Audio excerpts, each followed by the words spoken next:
কে দেবে মা আলেয়ার এই প্রশ্নের উত্তর? কে থামাবে এই আহাজারি?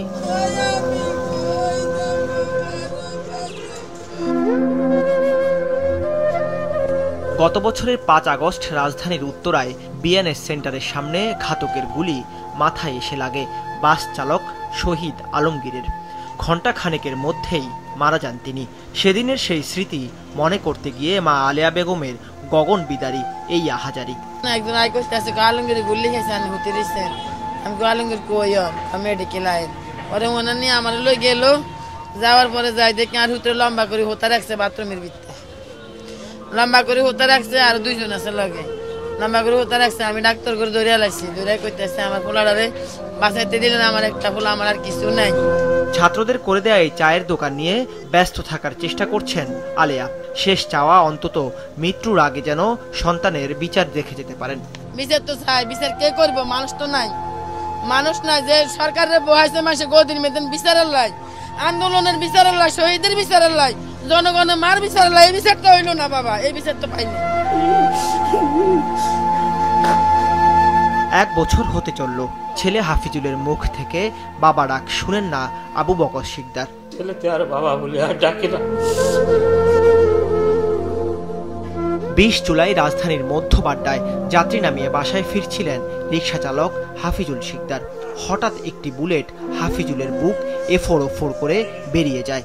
হাসপাতালে ঘুরেও বাঁচানো গেল না তাকে।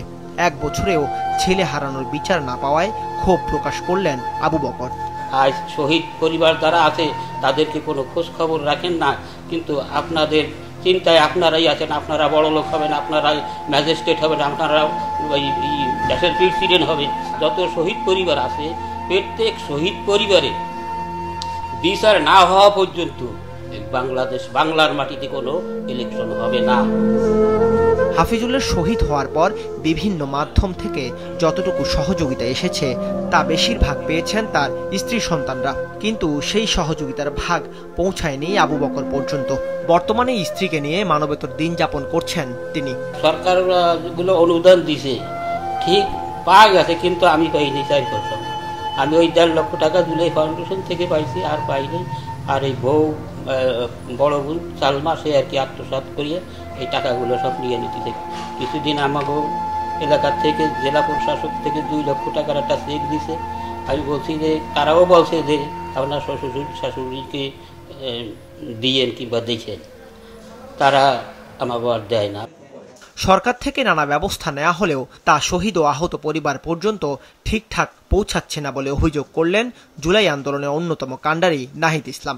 এর দায় সরকারকেই নিতে হবে বলে জানান তিনি। সরকার নানা ধরনের উদ্যোগ নিয়েছে, বাজেট পাস হয়েছে, নতুন বাজেটও তাদের জন্য বরাদ্দ রয়েছে, তাদের জন্য নানা ধরনের সুবিধা, ভবিষ্যৎ নিরাপত্তা, আর্থিক সুবিধা, বাসস্থান, অনেক ব্যবস্থাই করা হয়েছে। কিন্তু সেই সুবিধাগুলো তাদের কাছে পৌঁছাতে নানান ধরনের জটিলতা তৈরি হয়, সেটি সরকারকেই সমাধান করতে হবে। হাজারো প্রাণ আর বহু আহতে পতন ঘটেছে আওয়ামী শাসনের। তবে আলেয়া আর আবু বকররা এখনো খুঁজে ফিরছেন তাদের সন্তানদের। দাউদ হাসান, মাছরাঙ্গা সংবাদ, ঢাকা।